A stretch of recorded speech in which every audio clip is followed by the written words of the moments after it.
You're listening to and such a short amount of time to do it in. We were really a Mamamia podcast. I can't even speak about how excited I am. How are you, Mia? How are you, old friend? I'm good. Life is busy as hell, but I'm loving it. From Mamamia, you're listening to No Filter, a podcast where people from all walks of life tell their stories very candidly and aren't afraid to be vulnerable. My name is Mia Friedman. Matthew Reilly lives a really strange life, and he's the first one to admit it. He spends most of his days sitting in a nice room, in a nice house, creating elaborate action-adventure worlds that don't actually exist. And he's paid millions and millions of dollars to do it. In 1996, at the age of 22, Matthew Reilly got a bank loan, and he used it to self-publish 1,000 copies of a book he'd written. It was called Contest. It was an action-adventure thriller. And he then had to convince bookshops all around Sydney, where he lived at home with his parents, to stock it. Some of them did. And soon after, he was discovered by a publisher, a very big-name publisher, who happened to be trawling the shelves looking to unearth new talent. She got lucky that day, and so did he. 25 years later, and Matthew has now written 19 novels and has sold more than 8 million copies of them worldwide. For each book, he gets at least $1 million advance, plus royalties. And for a bit of context, if you don't know much about the book industry, it only takes around 5,000 copies to make you a best-selling author in Australia, and the average author sells around 800 copies of their book. Matthew moved to Hollywood because what he's always dreamed of doing is being a director, and that is just what he's done. So things are going pretty smoothly in his professional life, if only his personal life had been as golden as his career. It hasn't, and today he joins me to talk about it. Matt, I like to take credit for your career whenever I can. No, I don't really, but You should. I discovered Matthew Reilly. That's on my Wikipedia page and also in my email signature. You did back in our distant dark past when you were at Clio magazine. I'm trying to remember how we even met and if we ever did meet in person. I just remember thinking this guy's a fantastic writer. It's a great way to talk about getting published because I get asked this all the time. People say, how do you get published? I sent some spec feature pieces to you at Clio magazine and you responded and said, great, we'll publish them, and do you want to do a couple more? I think I ended up doing 3. And so I became published. There aren't many magazines anymore, but yeah, you were the first person to publish Matthew Reilly. Yeah. No way. How old were you? Gosh, back then I was probably 20, 21. Yeah. And what were you doing? Like, how were you earning money? Because it wasn't from writing back then. Clio didn't pay that much. A couple of $100 bucks, I think. No, it didn't. But the ability to say that you were published helps a lot. No, I was living at home with my parents, not in a basement, just in a standard bedroom. And I was studying law. I was at the University of New South Wales doing a law degree, which I ultimately finished. I was working in the bar at an RSL club. And I worked in that bar at the RSL club for all of my university time. So just working as much as I could and saving as much money as I could. What made you think you wanted to be a writer? You were studying law. What kind of writer did you want to be? I wanted to be an action writer. I loved Michael Crichton and Tom Clancy, and I loved the Clancy books, but they were too slow. And so I thought, well, why don't I write something which is, fast-paced and furious, but has that military geopolitical bent of Tom Clancy? And that was the kind of book I wanted to read. And it's as simple as that. Anybody who decides to write a book, they look at the books they're reading and they say, what I want to read's not out there. And so Contest was the first one, which I now famously self-published. And the second one, Ice Station, was the one that really catapulted me around the world. That was quickly sold to the US, the UK, Germany, and many languages. But at the time Ice Station got found, I was out $8,000 and a self-published failed author. But I still wrote that second book, and that's the one that, catapulted me around the world. When Yeah. did you first get the sense that you were rich from your writing? It's funny, as I'm 47 years old now, and I don't really care for fast cars, but when I could get myself... That's such a lie, Matthew Reilly. What? That is such a lie that you don't care about fast cars. You've always cared about fast cars. Do you not anymore? Well, I still have my DeLorean because it's just close to my heart, but I now have a Tesla, which I Not very suppose is fast. Ish. But back then, I think when I bought a Porsche, that was where I think I went, I'm doing all right now. Yeah, that would have been the moment. I have really modest tastes, and you can see, my office around me with, spaceships and Die Hard towers and toys and Indiana Jones idols. If I can play my golf and write my books and now make my movies, I'm pretty happy. And yeah, there was a time I would buy a Porsche and drive around in it. Now, driving a Tesla and just as good. Does the money come all at once for you? Like with iStation, was it like suddenly you were a millionaire overnight? Is that how it works? With books, you get an advance, and the advance is against royalties. So until you earn out that advance with sales, you don't see a cent of royalties. I got the grand sum of $6,000 for iStation. As an advance? As an advance. And how long did it take you to write? About a year to write iStation. And I did it in my final year of the law degree. And they printed 30,000 copies and sold like 29,300. And they got 700 back for being damaged. And so I was getting what? $3 a book. You get 10% of the retail price. So I got 90 grand minus $6,000 for the advance. So I got a check. At that point, it was the biggest check of my life. And I went, wow. As you rack up the sales as a published author, that $6,000 advance becomes bigger. And so for many years now, I've been paid more than $1 million a book. Let's be frank about it. And so then you have to sell a certain amount of copies to earn that out. It was heady days quite early. iStation had come out, it had done well. It quickly came out in America and the UK. And then I remember a German publisher offered me like 300,000 euros for iStation and the next book, which was How much is that Temple. in dollars? Well, back then, that was probably about nearly 600,000 Australian dollars. Oh, wow. That was when the euro was really, really strong. And back in around 2000, 2001, the US dollar at one point, bought you 2 Australian dollars. It was actually, the Aussie dollar was at like 48 cents. So I was doing some really good euro and US dollar deals around sort of the turn of the millennium, and they were big numbers. And I think I got the first $1 million advance in 2003. That was for Scarecrow. So, I play at the deep end of the pool. And when you play at the deep end of the pool, you have to deliver. You have to deliver on time. You have to tour. It's funny, I'm very casual and relaxed when I talk about any topic except writing. And it's funny, we should talk right now. In the last week, I've had, friends of friends who say, hey, my buddy's son's written a screenplay. Could you read it? Or so-and-so's written a manuscript. Could you read it? And my first question is often, is this the first thing they've done? Have they written 10 things? Are they genuinely a writer? Because, I deliver on time. I manage my time and I make sure I'm delivering a book which readers of Matthew Reilly books will expect to be of the top quality. And it's now the same with the movie business. If you're going to play at the deep end of the pool, these sort of fly-by-night people who, sniff cocaine off the bellies of hookers and have these wild parties, if you want to make a $50 million, $100 million movie, they want to know you're reliable and entertaining, but reliable. I'm really disappointed to have to retire that image that I had of you in Hollywood sniffing cocaine off women's bare buttocks. But we'll get to Hollywood in a second. You married your childhood sweetheart. I remember when you were writing for me at Clio, you had really great insights into relationships. You always had really high EQ, emotional intelligence. How did you and Nat meet? We met in those weeks after finishing the higher school certificate in New South Wales, between high school and university.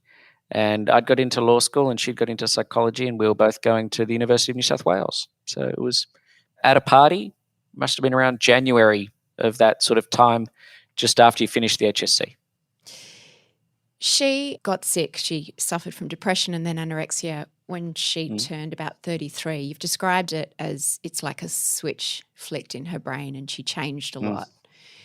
How do you support someone during that time, someone that you know as well as you do and someone you love more than anything else in the world? What are your memories of that time, if it's not too painful to share?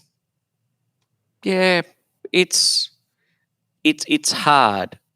You do the best you can. And there are moments where you're genuinely wondering what it is you're dealing with. I was trying right to the very end, and she did, as is known, she took her own life when I was away on a book tour. And the hard thing for me afterwards is that I never fell out of love with my wife. I was still fighting. And I don't like going too far into it, but she had seemed better at the end. And I was only told afterwards that when somebody makes the decision to end it all, they do feel better. And so in that regard, I tell myself depression, and by extension then anorexia, it's a disease. It was something which we tried to fight it, and she, God love her, she tried to fight it for a long time. The problem with anorexia is as you starve, part of your brain starves. And so that part of your brain that can actually think your way out of it cannot. And so that is where anorexia, if it goes past a certain point, from what I was told, is a very vicious downward spiral. It's very hard to return from that.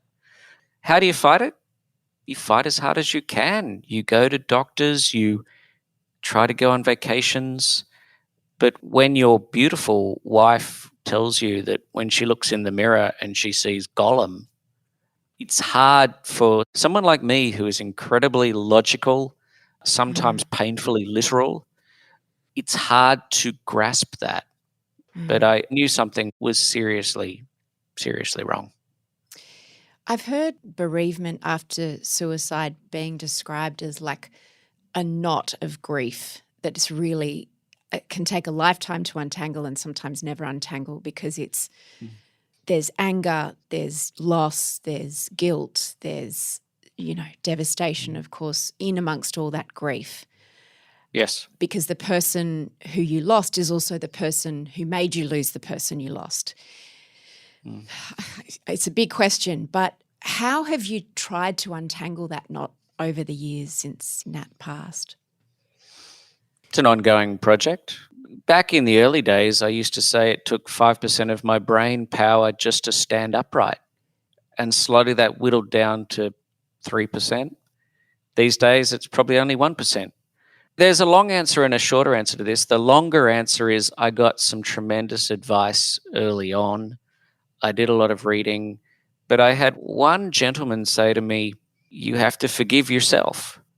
And, I was crying every day, for months. And when he told me that, I cried again. But that turned something in my brain that he said, you can't go on if you don't forgive yourself. And you didn't do this. And beyond that, I play golf, and I often play golf with guys and women who are older than me. And a couple of those had their spouses die, not in the same way, but they had endured grief. And one of them said to me, just go for walks, let the wind blow through you. And if any friend asks you to go to a soccer match, go to dinner, play around a golf, just say yes. Get out of the house. Let your friends help you. And another one said, don't, because you want to go away. At some point you go, I just want to get away from it all. Why don't I jump on a plane and go somewhere? And I had, again, a friend said, don't go away too soon. Stay close to your support network. And it was only when the time was right that I did go away. And that was extraordinary advice because I remember I went to the Australian Open tennis by myself. I was living in Sydney. I flew to Melbourne. And after a day there, I just hated it. I didn't want to be there. And I jumped on a plane and went home. And it was only months later that I actually felt comfortable traveling. Grief, there are many books on grief. There are books on male grief, which one was called, what was it, Swallowed by a Snake. C.S. Lewis wrote A Grief Observed, where he wrote about his own grief, the passing of his wife. Ultimately, they all come down to the fact that grief is an adjustment. It's your brain coming to terms with this new existence. And eventually you do get to a point where you don't think about what you've lost, but you think about what you had and how lucky you were to have it. But that takes its own time. But the pivotal one for me was when that guy said, forgive yourself, it's okay. And I think that saved me 6 months. Just being told, forgive yourself. And it shook me, and I felt literally 10 times better after I was told that. Some people can throw themselves into their work during tough times, but when your work involves being inside your head and sitting in a room on your own and conjuring a certain magic, whatever it is that is your ability to write, how do you do that when you're grieving?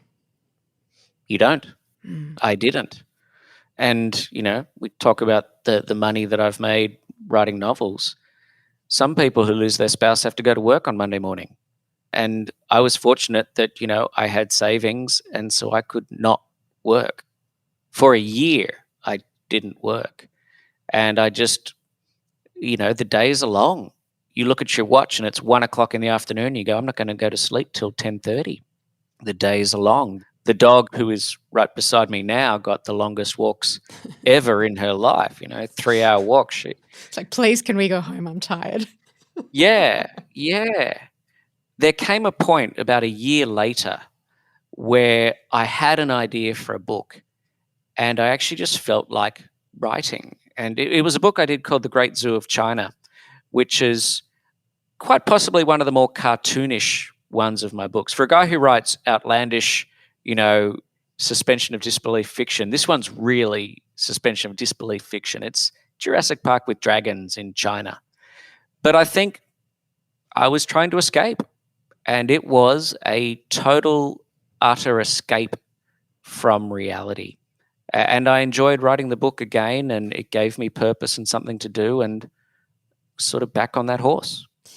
Elizabeth Gilbert, the book she wrote after losing her partner, Raya, was exactly that. It was an escape. It was a historical novel set in the 1920s about sex and showgirls in New York. And she said that book was actually full of joy, and that was her escape from her grief. Yeah. I had exactly the same thing. Do you go a bit weird when you're writing your books?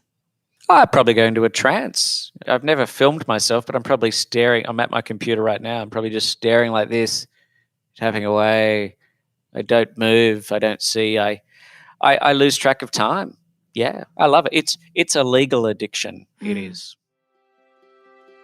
I'm Mia Friedman, and you're listening to No Filter with Matthew Reilly. You went to, you were talking about just saying yes to opportunities. You were invited to dinner by friends of your parents who knew you weren't doing so well. They asked their daughter to come along because she was a young person. Yep. Not the obvious setup, but that's the night that you met Kate in May. Do you remember much about that night? I do. I remember every bit of it. Kate's parents, Chris and Viv, deny it was a setup, but, the jury's still out. It was such a setup. And, Kate was just as she is today. She was just sort of bright and vibrant, and she calls a spade. And I thought, oh, wow, this is somebody I could get to know further. And her parents, very cleverly, for Kate's 21st birthday, they gave her a membership at a golf club. And so she's actually quite a handy golfer. And so on our first date was actually 9 holes of golf. And there's nowhere to hide on a golf course. And so, yeah, I remember the dinner at their place, and it was nice, it sort of sparks hope that, there's something else in front of you. You hadn't been single since you left school. What did you know about dating at age 33? Nothing. I hadn't been on a first date in 18 years at that point. We did golf, which was very informal. When we went for dinner, I went to her place to pick her up, and I brought a little bunch of flowers, and I'm wearing a jacket and a collared shirt, and I ring the doorbell, and she opens the door and she's completely shocked. She's going, what are you doing? Normally a guy texts you from the street, and she's got 6 friends in the kitchen. And I walk in and she, this is XYZ, da, da, da, da. And I go, hello, I'm Matt. I'm 10 years older than Kate is. And yeah, she said, normally you don't go to dinner. Normally you text, you go for like a drink at a bar. So in case it sucks, you can leave. But I don't know, being old fashioned or just older meant I didn't really know. You just do what you do. I did turn up in my sports car, so maybe that helped.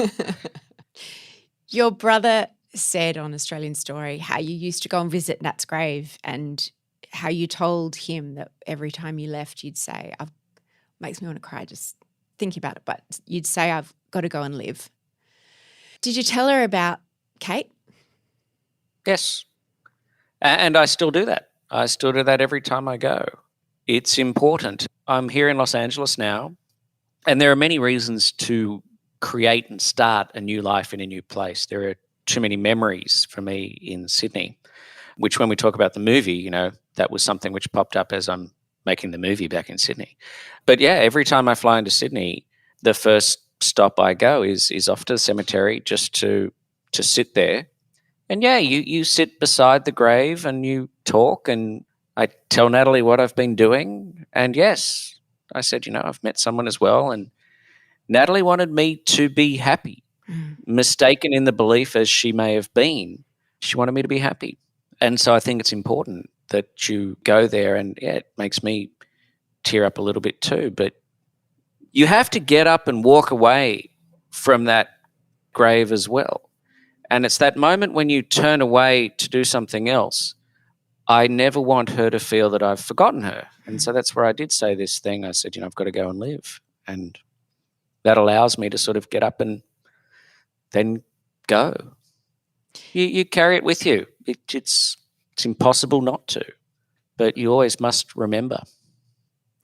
I imagine Kate, it's a lot to take on, being in her early 20s, being with someone who's grieving, who's still in love with their wife, who's no longer around. She must be pretty amazing. You guys must be pretty connected to have got through that, because there are a lot of reasons why it shouldn't have worked. Yeah. People said to her, why would you date him? He's broken. They actually said that. But no, it was always going to need, for me, somebody who understood that. I don't know what it's like to be in her shoes, but I tell her that I am with her. There cannot be this shadow of my late wife hanging over the relationship. If I'm with Kate, I have to be 100% present with her. And so I don't take Kate to the cemetery. That's just my quiet moment, because that's not for her. That's not for her to even do. That's just, if anything, that's to keep me whole for the relationship that I have with her. Life is lived with the living, and you have to honor those who have passed by living your life. And I think I'm very fortunate to have found another rather amazing woman to spend my life with, and I just feel lucky in that regard. When you met her, you were already rich, already famous, already incredibly successful. She was 27. How do you have equality in a relationship from that point of view? It's a very good point. The good thing was she hadn't read any of the books. When she went to dinner that night and her parents said an author was coming, she thought I was going to be some grey-haired 60-year-old guy. So she was pleasantly surprised. And she's not in the creative world at all. She's not in books. She's not in movies. She works in finance. I think that also helps. And she's dead set driven. She has her own life. And I think that is incredibly important. She's got what's called a CFA, a Chartered Financial Analyst, which is one of the toughest financial accreditations you can get. It takes like 4 years to do it, and not many people get them. She has her goals, and I do well. Give it 5 years, she'll be earning 10 times what I earn. There's a lot of money here to manage in America, and that's what she'll be doing. So, yeah, she had to have her own level of self-confidence and self-motivation. That was always going to be a part of it. Why did you want to go to America? to get away? Well, I've been coming here since 2001, selling the books to movie studios. So I sold Ice Station to Paramount back in '01. I've done deals with Disney, paid me $1 million for Hovercar Racer and never made the movie. Sony bought The Great Zoo of China and almost made it. That was going to be a $120 million movie. I sold the TV show Literary Superstars to Darren Star. We were about to make that when the Writers Guild went on strike and killed that show. So I have been coming to LA pretty much every year since 2001, 2002. So I know the city well, and this is the capital of storytelling. This is an industry town. If you tell stories for a living, this is where you want to be. And coming to America in 2015, I'd been writing books professionally for nearly 20 years. And I always wanted to direct action movies. And so I thought it's time to make the jump. And if it means busting myself back to private and starting from square one, then I do it. And that's why it's now 2021, almost 22. And now I've just done one movie. What are those meetings like, Matt? Like, Americans are so different to Australians. Are they as wanky as they seem? Like, you've obviously been in a lot, and the balance of power. How does it all work? They're not actually as wanky as they seem once you understand where they come from. Americans have this phrase, this is business, it's not personal. They honestly believe that. In Australia, I think most business is personal. If you do business with someone in Australia, you feel you trust them. If they were then to dump you to go to somebody else, you'd take it personally.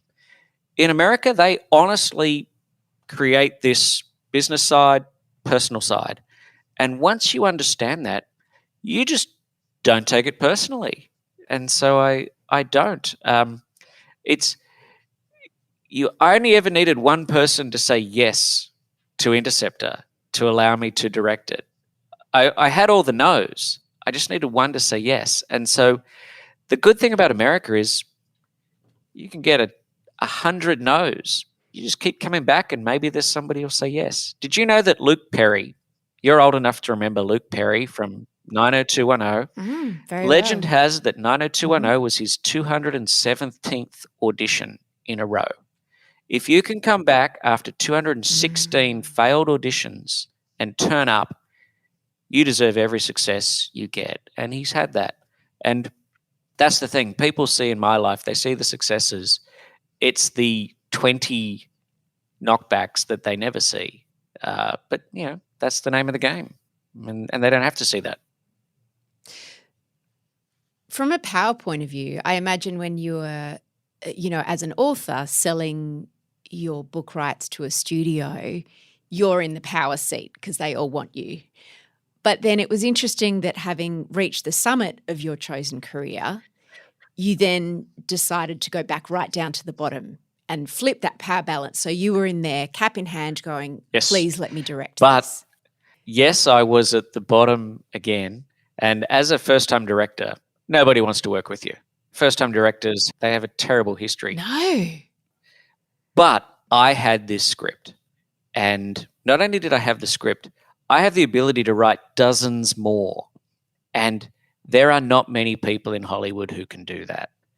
If you know enough about the movie business, you know that in any given year where there are 10 major blockbusters, they're actually the same writers writing those scripts every year. Really? There are probably 20, 25. It's actually what we were talking about. There's a small number making a ton of money, and there's a whole lot just struggling to get by. And Christopher Nolan actually said exactly this. He said, if you want to direct, you get a script, you write it yourself, or you option it from somebody, and you hang on to it tightly. And you say, if I don't get to direct this script, it doesn't get made. And that's what I did with Interceptor. I had my original producers, the guys who produced the movie, they first said to me, hey, this is a great script. It's fast, it's action-packed. We can get it made if you don't direct it. And I said, I'm directing it. And we went to a financier, and they said, we love the script, but we don't want a first-time director. We'll buy it, but Matthew doesn't direct. And I basically took my bat and ball and went home. And even when Netflix were finally writing the contract for the movie, they sent through a short-form deal for the contract. And my good friend Stuart Beattie, who I got to co-write the script with me eventually, they'd put a list of the key personnel and they put director Stuart Beattie because he's directed twice before. And I called them and I said, no, you've made a mistake. It's not Stuart who's directing, it's me. And again, I'm not sure to this very day if Netflix honestly thought Stu Beattie was going to direct Interceptor, and they got me. But I'll take it. I don't care. I got it. I did it. Because remember as well, as a first-time director, they're not going to give you $100 million. I could make Interceptor for under 20. Uh-huh. We ended up getting $13 million US as a budget for it. And it looks like a $50 million movie. It looks fabulous. So, yeah, I went back to the bottom. And as a first-time director, you're really pushing your barrow uphill, but you only need that one shot. And once you get that shot, you go for it. I feel like you don't have imposter syndrome, Matt. Like if someone said to me, we'll make this movie, but you can't direct it, I'd be like, okay. Like what is it in you that makes you think you could direct a movie before you've ever directed a movie? I've listened to a lot of audio commentaries, Mia. To be perfectly honest, ever since I saw the making of Return of the Jedi back in like 1983, I wanted to make movies and do that magic of movie stuff where, you know, if you look behind the building, it was all sort of held up by wooden slats and, you know, uprights. I've watched an enormous amount of making of stuff. I've been on movie sets and seen them being made. And I honestly did tell my producers, yes, I've listened to a lot of commentaries. I have a notebook which is filled with quotes from Ridley Scott, John McTiernan, and Steven Spielberg. I golf with Chris O'Donnell here in Los Angeles, and I called Chris and said, can we go play a round of golf? And can you tell me about every director you've worked with, the good ones and the bad ones? He's an actor. He was Robin in the Batman movies. He's on NCIS LA now, which is in like season 10. And what I wanted was not just the good stuff, but the bad stuff. What do bad directors do? How do you work with talent? Another guy I know worked with Terrence Malick, who's widely regarded as the most actor-friendly director around. And I asked him, what does Terrence Malick do? And at my wrap party for Interceptor, I told my actors that some of my techniques were stolen straight from Terrence Malick. And I bet they thought they were working with like Michael Bay, not Terrence Malick. But all my actors had a wonderful time. Actually, I can do a really good name drop. So after we finished shooting, so Elsa Pataki is my lead. And some people know Elsa Pataki is Chris Hemsworth's wife. And she's wonderful and brilliant actress, amazingly hardworking. And she got Linda Hamilton pumped up for Interceptor. She just looks dynamite. After we finished shooting, she calls me and says, do you want to come over to my husband's little movie set? Because he's finishing Thor. And, you know, so I go over to Thor. Yeah, and I go on their last day, and Matt Damon is there. And they introduced me to Matt Damon. He goes, hey, I'm Matt. I go, oh, I'm Matt Reilly. I just directed Elsa's movie because Elsa and Chris are very friendly with Matt. And he lights up and he goes, she had such a good time making that. She kept saying how much fun she was having. And as a director, you want your actors to give you the stuff you need, but you also want them to have fun, enjoy it. And they'll go and tell Matt Damon that working with Matthew Reilly's pretty good. So imposter syndrome was the question. There's no school that can teach you to write a novel. There's no school that can teach you to direct a movie. You either think you can and you just go for it. You think you can swim and you do it. And that's all I did. As a writer, there's literally no one else involved in writing your books. It's just you. But on a movie set, the layers, I imagine, there's the actors and the producers and Netflix, and everyone's got an opinion and everyone's got a problem they want you to solve. It's the ultimate extroversion versus introversion, right? How did you make that transition? Did you just sometimes want to go, I just want to be alone with my laptop? That's what I'm doing now. I get a few months now to be alone with my laptop. I've got 400 visual effects to supervise, and that gives me time to write. You know, the joy of it, if you want to be a dictator, write a novel. You must know going into a film that you get to work with talented people. And if you don't use their talents, you're the fool. I mean, I don't tell my director of photography where to put the camera. I drew 700 storyboards to show him what I was after, but he knew how to line them up. And the stuff that my DP did was just astonishing. Likewise, Elsa and the actors. They know the story that I'm telling, but I said to each of them, to Elsa and to Luke Bracey, Reese Muldoon. I mean, Luke Bracey is just dynamite as well. He's going to be a massive movie star. I said to all of them, there is going to come a point where you know this character better than I do, and it will become yours. So you tell me on the set, if you think this is not correct for the character, you tell me, and I will defer to you. And I did that with every department: costume, camera, lighting, and the performers and the stunt people as well. I'm not going to tell a stunt person how to do a stunt. I'm just going to tell them the story I need to tell. And surprise, surprise, people kind of like it when you respect their talents and their skills. And the picture I had in my head for Interceptor, what we finally got was 150% better. It was great because they're all professionals. And maybe I got lucky. I had no toxic people in my crew, not one.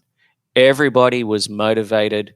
We're making a fun, entertaining, suspenseful action movie, and they all got into the spirit of it. A lot of credit goes to Elsa. The lead in the movie sets the tone for all the other actors, and they all saw how hard she worked. She was, like I talk about me being on time with delivering my books, Elsa was there. She was on time. She was prepared. There were some really busy days. On the busy day, she doesn't go back to her trailer. She stays at the edge of the set because she knew we had to get stuff done. And so I set the tone in a big picture way, and she sets the tone, and all the actors followed her. I can't speak more highly of her. And just finally, why did you come back to Australia to shoot it? You said that was challenging, coming back to Sydney and all the memories that are here. Oh, we came back to Australia for the tax breaks. Ah, easy answer. The Australian government will top up your budget by 40%. And so I was the only person who went back to Australia. The whole crew, all the cast, we basically made an American-style action movie with Netflix's American money in Sydney, in Artarmon at the old ABC studios in the fantastic soundstage they have there. George Miller was in it just before us. We got to go and walk through his 3,000 Years of Longing set as we were scoping out the place because we were the next tenant.